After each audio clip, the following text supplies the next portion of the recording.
Welcome to What's Happening Now, your go-to source for all things geopolitics and international relations. I'm VG, and each week we dive deep into the complex world of global affairs, unraveling the stories behind the headlines and exploring the forces shaping our world. From diplomatic shifts and international conflicts to emerging trends and global power dynamics, we're here to break down the big issues and provide you with the insights you need to understand today's rapidly changing landscape. So whether you're a seasoned political junkie or just curious about the world stage, hit that subscribe button and join us as we navigate the intricate web of global politics. Let's dive into what's happening now.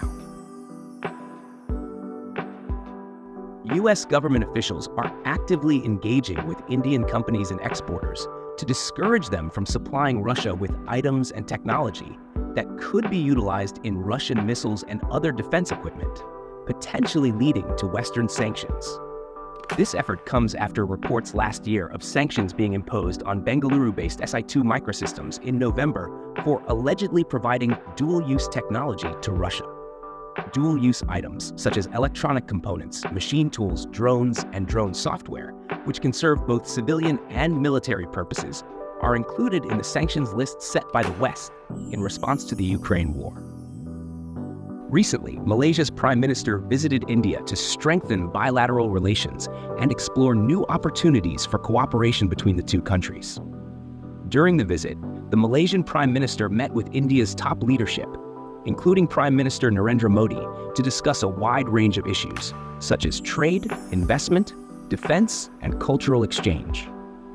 Both leaders emphasized the importance of enhancing economic ties with a focus on expanding collaboration in sectors like technology, renewable energy, and digital innovation. The visit also highlighted shared interests in regional security and stability, particularly in the context of the Indo-Pacific region. The two countries signed several agreements to promote greater economic and strategic partnership, underscoring their commitment to a mutually beneficial relationship. The recent India-Japan 2+2 summit, involving the foreign and defense ministers of both countries, underscored a deepening strategic partnership between the two nations. Held in New Delhi, the discussions focused on enhancing defense and security cooperation in the Indo-Pacific region, emphasizing the importance of a free and open Indo-Pacific, the rule of law, and respect for sovereignty.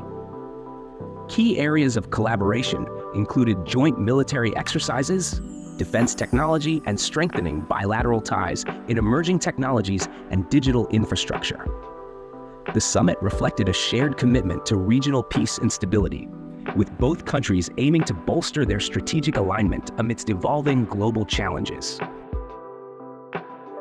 Panic spread across China after reports emerged of a U.S. plan detailing a potential nuclear attack on Chinese military targets. The revelation, which sparked alarm among Chinese officials and the public, highlighted the increasing tensions between the two global powers. Chinese state media condemned the plan as a reckless provocation that could destabilize global peace. The Chinese government vowed to bolster its nuclear deterrence and defense capabilities in response. Citizens expressed concerns over escalating conflicts and the potential for war, leading to heightened anxiety and discussions on social media. The incident has underscored the fragile state of U.S.-China relations. Pakistan has been experiencing widespread slow internet speeds recently, causing frustration among users nationwide. The disruption has affected businesses, educational institutions, and daily communication, leading to significant inconveniences and economic losses. Service providers have attributed the slowdown to technical issues, such as damaged submarine cables and maintenance work on infrastructure. However, the prolonged nature of these issues has raised concerns among citizens and businesses, prompting calls for better infrastructure and faster repairs. The slow internet speeds have highlighted the need for improved digital resilience in Pakistan, as the country increasingly relies on digital connectivity for its economic and social activities. As massive floods in Bangladesh affected nearly 1.8 million people and caused 5 deaths, rumors falsely blamed India for opening the Dumbar Dam on the Gumti River in Tripura, allegedly triggering the deluge. These unsubstantiated claims quickly spread, fueling public anger and confusion. On Thursday, August 22nd, India firmly rejected these allegations, presenting concrete evidence to prove that the dam's operations had no connection to the flooding in Bangladesh. The Indian government emphasized its commitment to transparent and cooperative water management with its neighbors, calling for accurate information to prevent unnecessary tensions and misunderstandings between the two countries. The theory that China might invade Russia after the Ukraine war has gained traction in some geopolitical circles, sparking debates about regional security and global power dynamics. Proponents of this theory argue that China could seize the opportunity to expand its influence and control over resource-rich regions in Russia, particularly in Siberia, as Russia potentially weakens from its engagement in Ukraine. However, many analysts dismiss this notion, pointing to the long-standing strategic partnership between the two nations and their mutual interest in counterbalancing Western influence. Moreover, an invasion would contradict China's policy of non-interference, prioritizing economic growth over military confrontation. As the global economic landscape shifts, the BRICS alliance has seen growing interest from developing countries, including Zimbabwe, seeking to diversify their economic partnerships and reduce reliance on the US dollar.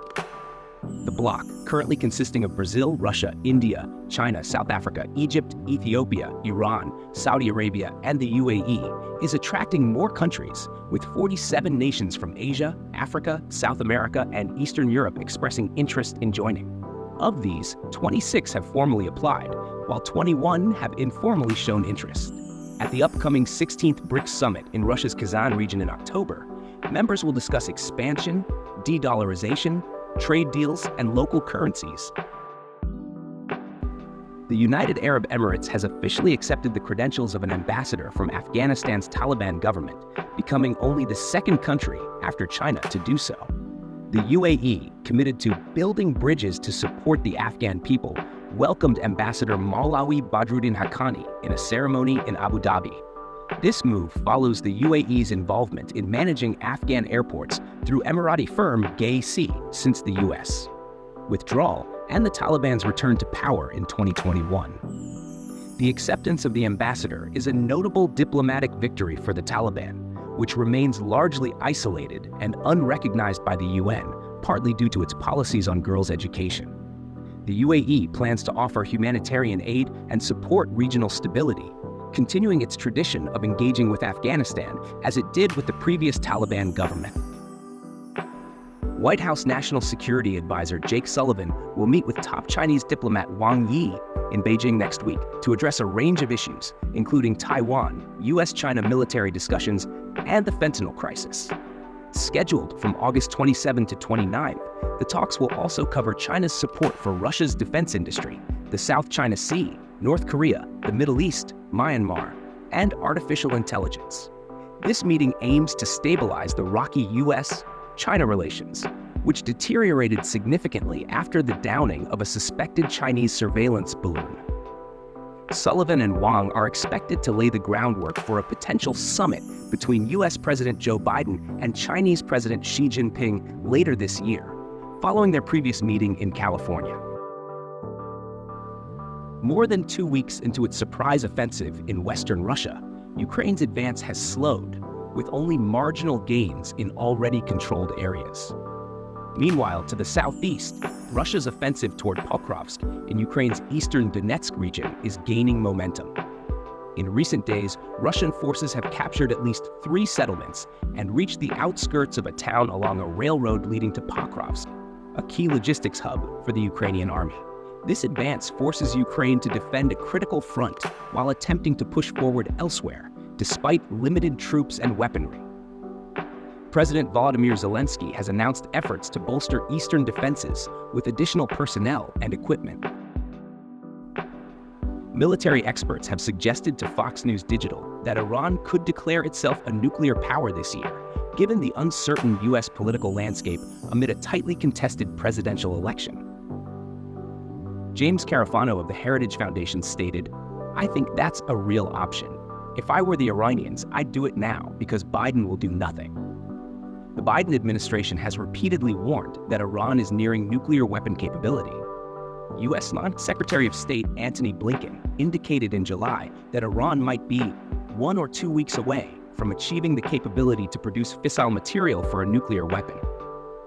Blinken attributed Iran's accelerated development to the collapse of the Joint Comprehensive Plan of Action, JCPOA, but noted that the U.S. had not yet seen evidence of Iran possessing a nuclear weapon. At the invitation of HE Mr. Donald Tusk, Prime Minister of Poland, Sri Narendra Modi, Prime Minister of India, visited Poland from August 21 to 22, 2024. This historic visit celebrated the 70th anniversary of diplomatic relations between the two nations. Emphasizing their deep-rooted friendship and shared values of democracy, freedom, and a rules-based international order, the leaders agreed to elevate their relationship to a strategic partnership. They committed to enhancing bilateral, regional, and international cooperation for global stability and prosperity. The leaders agreed to intensify economic relations, stimulate trade and investment, and explore new areas of cooperation, utilizing the Joint Commission for Economic Cooperation. They recognized the importance of expanding cooperation in technology, agriculture, connectivity, mining, energy, and the environment. Both sides emphasized the role of digitalization, including cybersecurity, in enhancing bilateral trust and stability.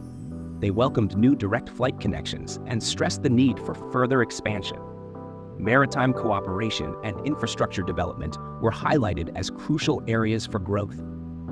The leaders reaffirmed their commitment to a rules-based international order and global peace, addressing the Ukraine conflict's humanitarian impact and advocating for a just, lasting peace in line with international law. They condemned terrorism and supported the implementation of UN counterterrorism resolutions, calling for the early adoption of the Comprehensive Convention on International Terrorism, CCIT. The statement also reinforced their commitment to a free, open, and rules-based Indo-Pacific, and agreed on the importance of climate action, with India encouraging Poland to join the International Solar Alliance, ISA, and the Coalition for Disaster Resilient Infrastructure, CDRI.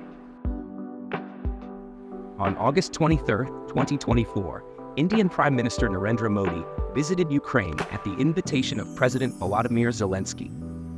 This landmark visit was the first by an Indian Prime Minister since the establishment of diplomatic relations in 1992 and marked the 70th anniversary of these ties. The leaders agreed to elevate bilateral relations to a strategic partnership emphasizing shared democratic values and a commitment to a rules-based international order. They reviewed the positive trajectory of their ties, highlighted by previous meetings and engagements, including those at the G7 summits and the vibrant Gujarat Global Summit.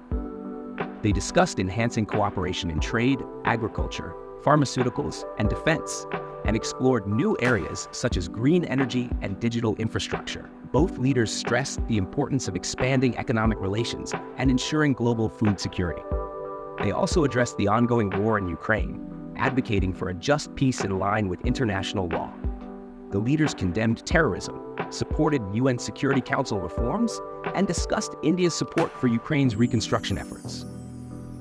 Modi expressed gratitude for Ukraine's assistance with the evacuation of Indian students and invited Zelensky to visit India.